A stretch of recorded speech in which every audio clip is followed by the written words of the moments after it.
Hello, it's Zap Brown again from Supertech Electronics. Today we've got a 2019 Mitsubishi Outlander Stereo removal. Typically these comes in for touch panel faults.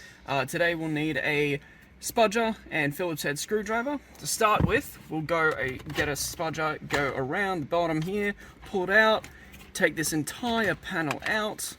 In doing so, making sure to disconnect the cables, these ones that are already pre-disconnected here, but they'd come from here, here, and here.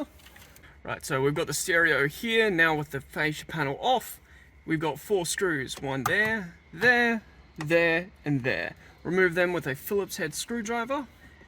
Alright, now that we've got the screws out, we can pull the radio out, being careful not to tug on the cables behind.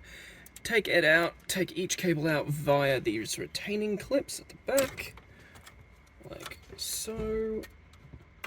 Don't worry about getting them mixed up when you put it back in, as they're all keyed to the specific locations. You can't mix them up. And there we go, radio removed. And now ready to send to Supertech Electronics.